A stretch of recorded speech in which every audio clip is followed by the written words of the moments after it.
Bonjour.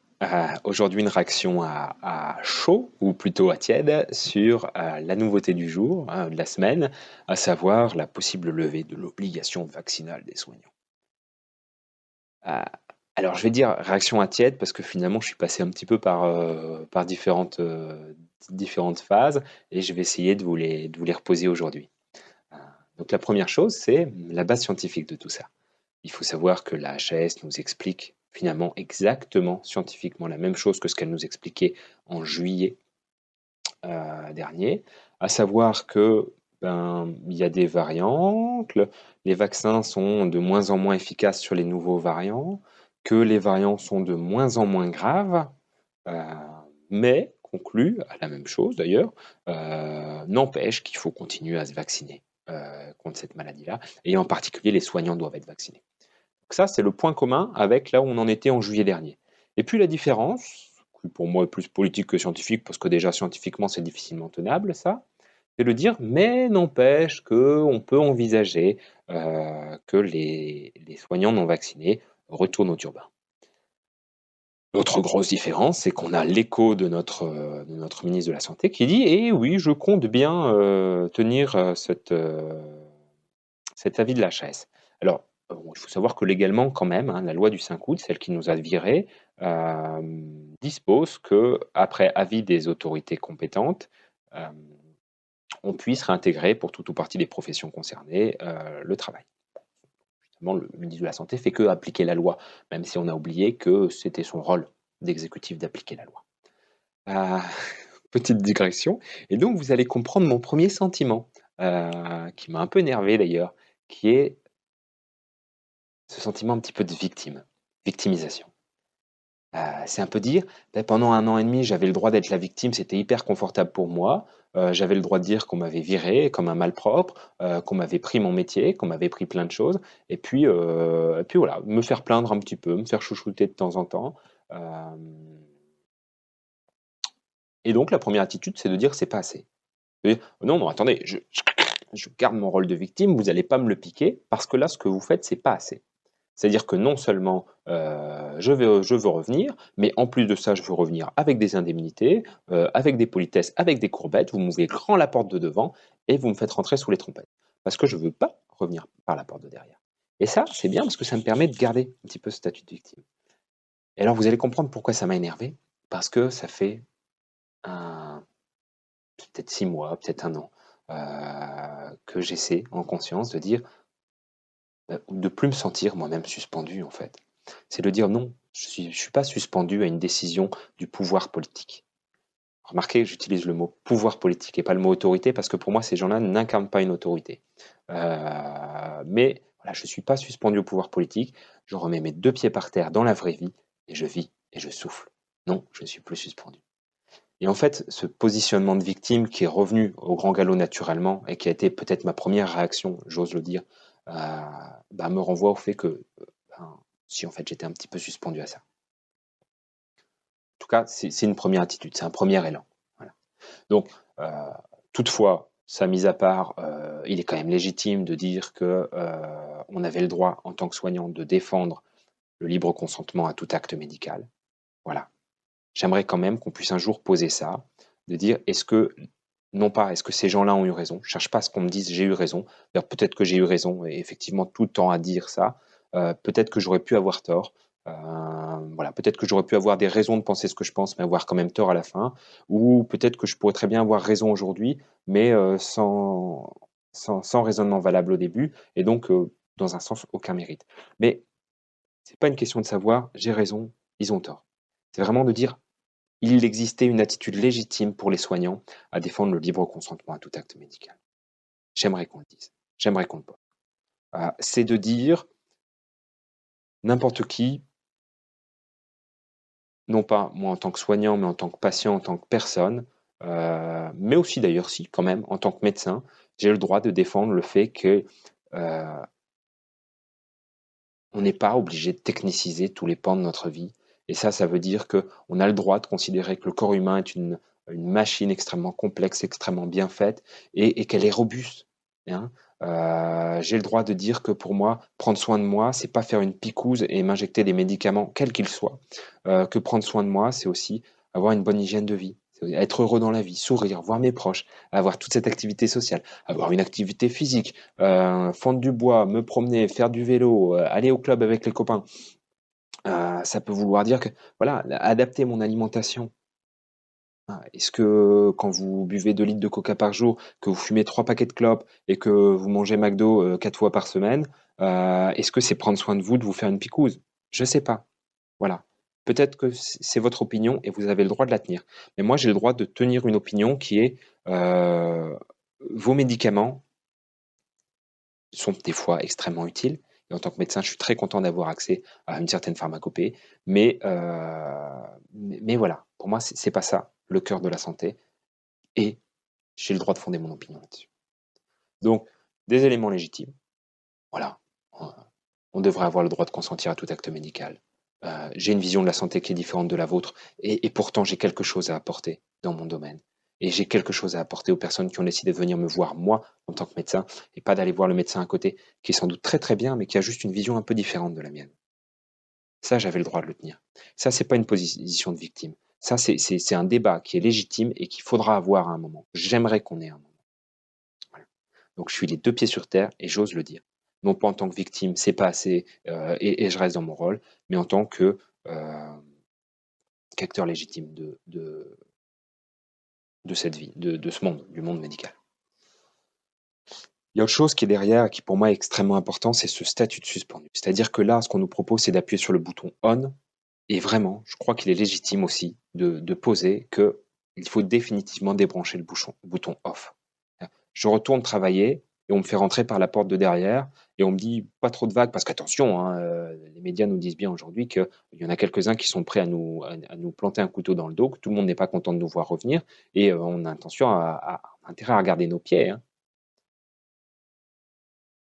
Et avec le risque de se dire, mais dans 3 ou 6 mois, on me met à nouveau dehors si je ne conviens pas.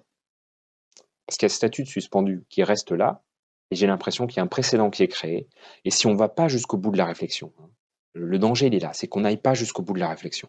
On en a tous marre dans nos familles de se battre, voilà, division. Hein, c'est l'affaire Dreyfus, hein, la Covid, hein, c'est la même chose. C'est-à-dire que jusque dans les familles, les gens se sont déchirés.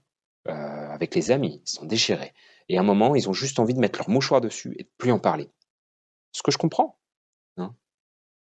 Mais voilà, juste avant, s'il vous plaît, avant qu'on passe à autre chose, on va essayer vraiment de fermer cette page-là et de la poser. De se dire, mais est-ce que demain, si je ne conviens pas, en tant que médecin, on me vire, on me fait disparaître socialement? Est-ce qu'on peut me supprimer comme ça, d'un seul geste, d'une seule loi? Est-ce que c'est légitime que le pouvoir politique ait ce pouvoir sur moi? Est-ce que c'est pas un petit peu outrepasser, dépasser ses prérogatives? Est-ce que demain, on ne fera pas disparaître toutes les personnes qui sortent un petit peu du cadre? Est-ce que demain, on vous dira pas, oui, non, mais attends, ce policier est écarté au mauvais parti. En tant que policier, vous êtes là au service de l'État et vous n'avez pas le droit d'avoir des allégeances à un parti politique. Donc, vous dégagez de votre métier. Est-ce qu'on vous dira pas, ah, mais ce juge doit être impartial, alors que là, il est ouvertement chrétien, ou oui, mais ce juge-là qui fait Ramadan, ça colle pas du tout. Soit tu abandonnes ta religion, ou soit tu abandonnes le barreau. Il va falloir que tu choisisses. Voilà. Est-ce qu'on ne va pas aseptiser complètement cette négation de l'individualité, cette négation de la personne? Est-ce que demain, on acceptera encore dans tel ou tel métier des personnes qui ont leurs idées propres? J'ai l'impression que ce statut suspendu permet de les éliminer. Et donc de dire, non seulement vous appuyez sur le bouton on, c'est un bon début. En fait, c'est ça. Sortir de la position de victime, c'est aussi savoir dire, c'est un bon début. C'est un bon début, mais on va essayer d'aller plus loin. Et aller plus loin, c'est débrancher définitivement le bouton off. Mais ça demande de se poser des questions et pas juste de vouloir mettre son mouchoir dessus. Donc l'étape d'après, c'est de dire, ben voilà, j'ai quitté ce système, je me suis retrouvé, moi, d'accord, j'ai été capable de quitter ma position sociale, le personnage que j'avais dans la société, pour me retrouver moi, pour quelque chose de plus important. Est-ce que maintenant je retourne dans le système? Qu'est-ce que je fais de cette liberté qu'on nous donne? Est-ce que je sors du coin et que je décide d'être bien sage à l'avenir pour ne pas retourner au coin? Ou est-ce que j'en profite pour sortir et de là dire aux gens, J'ai vécu une expérience formidable. J'ai appris pendant 1 an et demi à supprimer le superflu. J'ai appris à vivre plus simplement. J'ai appris à vivre. J'ai appris à recevoir. J'ai appris à donner gratuitement. Qu'est-ce que je fais de tout ça? Est-ce que je retourne en regardant mes pieds ou est-ce que je reviens en me disant, je reviens déjà? Est-ce que je reviens? Peut-être pas. Je sais pas, certains prendront la décision de ne pas revenir, mais d'autres vont vouloir revenir et en disant, je reviens, mais attention les gars, j'ai trouvé quelque chose de formidable. Il faut que je vous en parle. C'est fabuleux. Est-ce que je retourne travailler en tant que médecin? Ben, tous les messages que j'ai eus, certains étaient voilà, c'est un peu dur de recevoir, «Super, on sable le champagne pour toi», quand, vous êtes pas sûr de ce que vous pensez. Vous êtes même pas sûr de est-ce que c'est une bonne nouvelle ou pas? Que ça change quelque chose à ma vie ou pas? Bon, la bonne nouvelle, c'est que je vais pouvoir soigner les gens à nouveau, sans être attaqué systématiquement, ou convoqué en tout cas par le conseil de l'ordre. C'est peut-être déjà un bon début. En fait, j'ai le droit quand même de me réjouir un petit peu et et j'ai reçu ce message d'un patient qui me dit, bon, en substance, «Docteur, on espère que vous pourrez revenir et et on vous aime, on a besoin de vous». Beh, waouh, et ça m'a déjà raccroché à quelque chose qui est, heu, non pas mon travail ou mon métier, mais mon rôle de médecin traitant, heu, la confiance que les gens me donnent, la responsabilité que j'ai face à cette confiance. Waouh! Ouais, c'est quelque chose de fabuleux et en fait, je veux le retrouver quand même. Voilà où j'en suis aujourd'hui.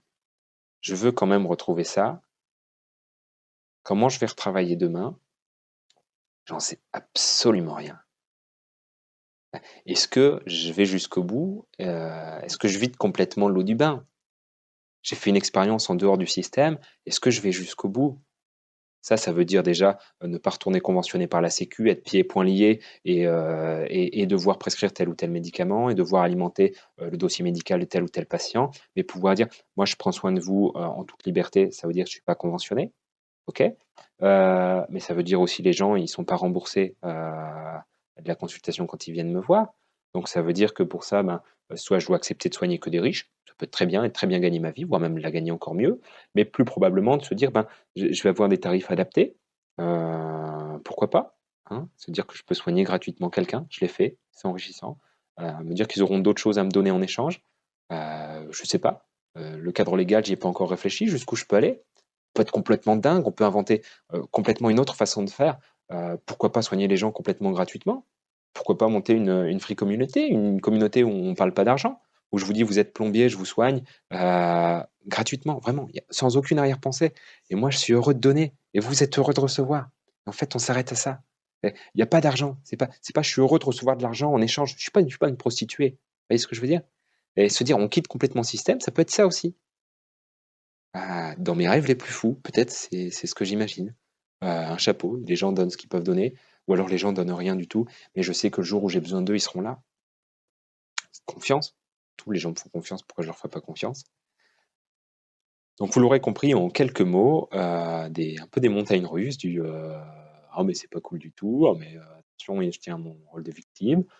Puis ensuite du, ben, oui, non mais sans parler de rôle de victime quand même, en fait, oui, j'ai les pieds sur terre, mais, il y a quand même des questions qu'il va falloir élucider. Et dire: «Ben, non, j'y retournerai pas et puis tant pis pour eux» et puis en fait si, parce que ça, j'aime ça, j'aime la médecine, j'aime prendre soin des gens. Heu, j'ai une responsabilité aussi de pouvoir apporter une autre façon de voir les choses. Je vois la santé filer vers quelque chose de pas beau et dedans, en fait, on peut encore faire des belles choses. Hem, donc voilà, des beaucoup de c'est pas si simple, quoi. Faut pas juste penser qu'on est 15 000 soignants à avoir sabré le champagne et qu'on n'en parle plus, qu'on passe à autre chose. Non, va falloir aller un tout petit peu plus loin que ça, et on verra ce que ça donne. Mais dans la confiance, dans la joie, hem, je ferai plus, j'espère, quelque chose avec lequel je suis pas d'accord. Pour moi et puis pour vous. À bientôt.